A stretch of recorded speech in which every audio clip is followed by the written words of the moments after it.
Hello friends, welcome to your own The Game Miner YouTube channel.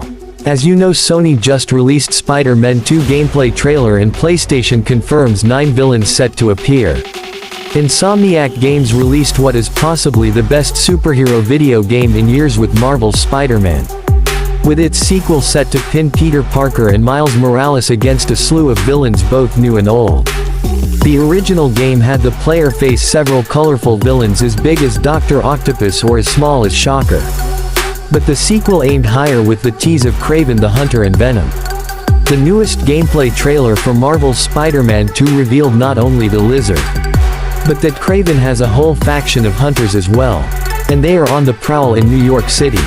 The villains of Spider-Man 2. Number 1 villain is Kraven and his hunters. Introduced as only a voice in the first trailer for Marvel's Spider-Man 2, Kraven the Hunter finally revealed himself.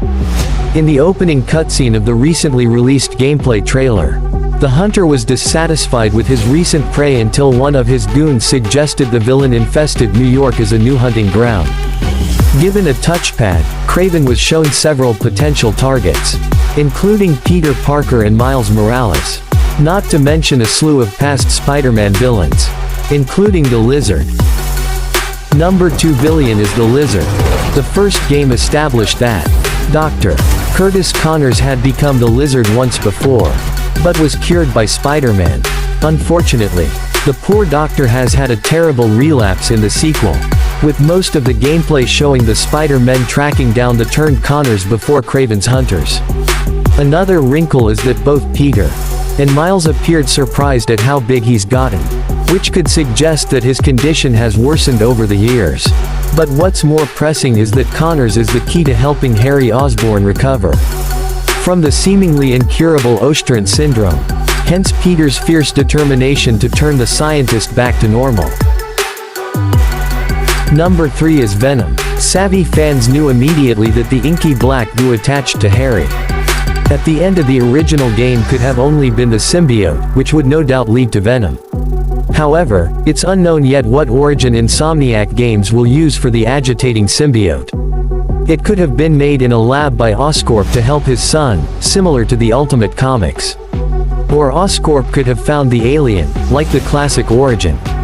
However, Peter's first encounter with the symbiote seems to be at Connor's house, which may suggest he contributed to its creation. Fans seeing Peter's heightened aggression in the black suit has led many to theorize that Miles and the player will eventually have to fight Peter as a boss. But, of course, Miles won't be the only one fighting a friend.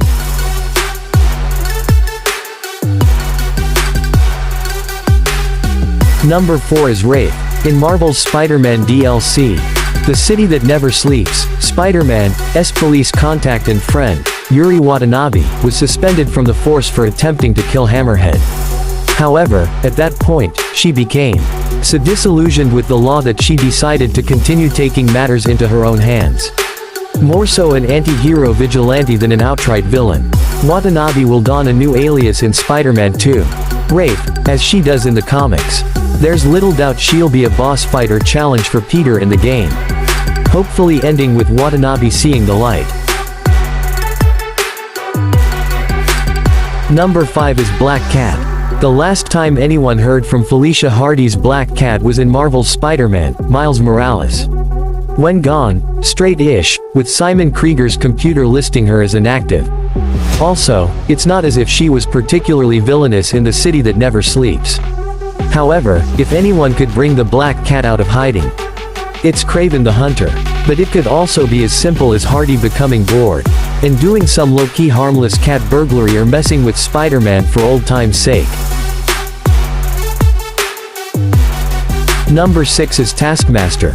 In Marvel's Spider-Man, Taskmaster was one of the many optional challenges in the game for players that ended in a boss fight with the mercenary. After being defeated, he revealed to the webslinger that he was hired by an organization that wanted to see if he's worth recruiting, and who'd have paid the superhero 6 figures before disappearing. So, could this mysterious organization appear in this sequel? It would certainly make sense for the game to have multiple criminal factions and that it won't be limited to Kraven's hunters. Number 7 is Prowler. At the end of Marvel's Spider-Man, Miles Morales, Aaron Davis, aka the Prowler, corroborated with the police to expose Simon Krieger's crimes, leading to their arrests. The last Miles heard from his uncle was a phone call where he thanked his nephew for making him a better person. It's concerning then that Aaron has escaped prison, seemingly donning his Prowler costume again.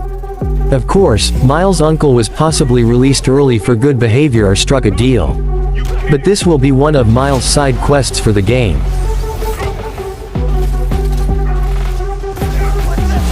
Number 8 is Tombstone. After his defeat at the hands of Spider-Man in the first game, it was shown that Lonnie Lincoln, also known as Tombstone, was still imprisoned in Marvel's Spider-Man, Miles Morales, but not in the raft.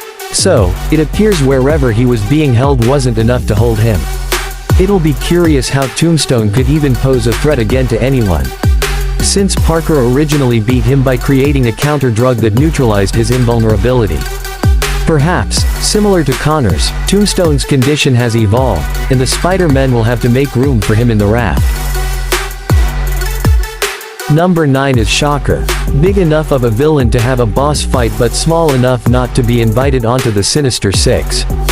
However, it seems like Shocker has gotten the last laugh, as while the rest of the Sinister Six remain imprisoned in the raft, Shocker is free in Spider-Man 2. How exactly Shocker, of all villains, escaped a facility like the raft is a mystery likely to be told in the game. But it'll be unsurprising if he just ends up as another 2-bit criminal in the story.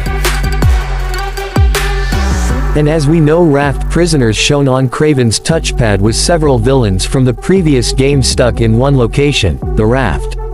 According to the map, it seems like Vulture, Rhino, Electro, Otto Octavius, and Kingpin are still being held in the high-security prison. Since it'd just be repeating the previous game to have another big jailbreak, it likely means these villains won't play a huge part in the sequel. Insomniac Games will undoubtedly have a few surprises in store for players and other returning villains besides those listed. After all, Scorpion and Mr. Negative didn't appear on the datapad, so they could still be locked in the raft or on the lam for all players know. Another likely returning villain could be Screwball, with her deadly antics and challenges for the player.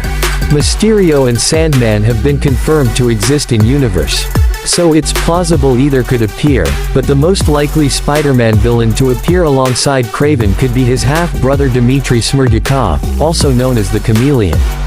Marvel's Spider-Man 2 will release in fall 2023 on PlayStation 5.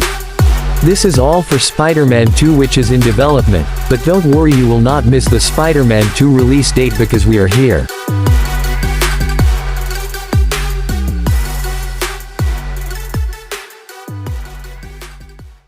Please don't forget to subscribe our D-Game Miner YouTube channel.